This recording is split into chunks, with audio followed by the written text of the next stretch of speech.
Zone 8. My name is Charlie Sink. I'm from North Carolina.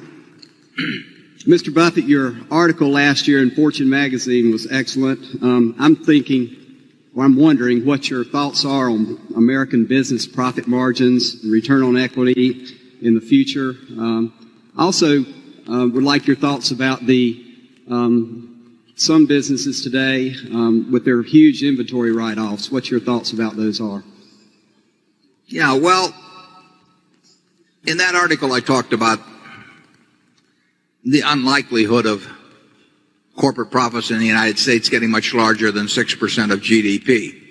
And historically, the band has been between 4 and 6%, and we've been up at 6% recently. So unless you think that profits as a part of the whole country's economic output are going to become a bigger slice of the pie, and bear in mind they can only become a bigger slice of the pie if other slices get diminished to some extent, and you're talking about personal income and items like that. So I think it's perfectly rational and reasonable that in a capitalistic society the corporate profits are something like 6% of GDP. That does not strike me as outlandish in either direction. It attracts massive amounts of capital because returns on equity will be very good if you earn that sort of money. And on the other hand, I think it would be very difficult in a society to get where they'd be 10% or 12% or something of the sort, because it would look like an unfair division of the pie to the populace. So I don't see any reason for corporate profits. They're going to be down in the near future as a percentage of GDP from recently, but then they'll go back up at some point. So I think 10 years from now you'll be looking at a very similar picture. Now, if that's your assumption, and you're already capitalizing those profits at a pretty good multiple, then you have to say that you have to come to the conclusion that the value of American business will grow at a relationship that's not much greater than the growth in GDP.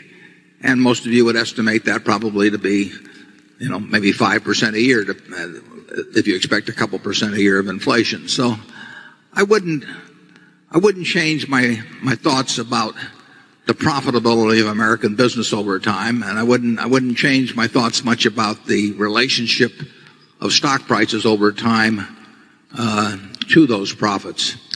So I would come down very similarly. Now, interestingly enough, some of those same relationships prevailed decades ago, but you were buying stocks that were yielding you perhaps 5% or something like that, so that you were getting 5% in your pocket plus that growth as you went along. And of course now if you buy stocks you get 1.5% if you're the American public before the frictional costs, so that the same rate of growth produces a way smaller aggregate return. So I think stocks are a perfectly decent way to make 6 or 7% a year over the next 15 or 20 years. But I think anybody that expects to make 15% per year, or expects their broker or investment advisor to make that kind of money, is living in the dream world.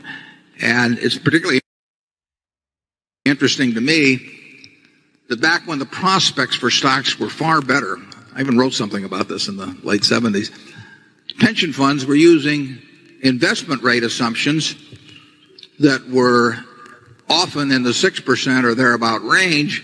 And now when the prospects are way poor, most pension funds are building into their calculations returns of 9% or better on investments. I don't know how they're going to get 9% or better on investments, but I also know that they change the investment assumption down, it will change the charge to earnings substantially, and they don't want to do that. So they continue to use investment assumptions, which I think are quite unrealistic. And with companies with a big pension component in their financial situation, and therefore in their income statement, that can be quite significant. It'll be interesting to me to see whether in the next couple of years, where pension funds are experiencing significant shortfalls from their assumptions, how quickly they change the assumptions. And the consulting firms are not pushing them to do that at all. It's very interesting. The consulting firms are telling them what they want to hear, which is hardly news to any of us, but it's what's taking place. Second question about inventory.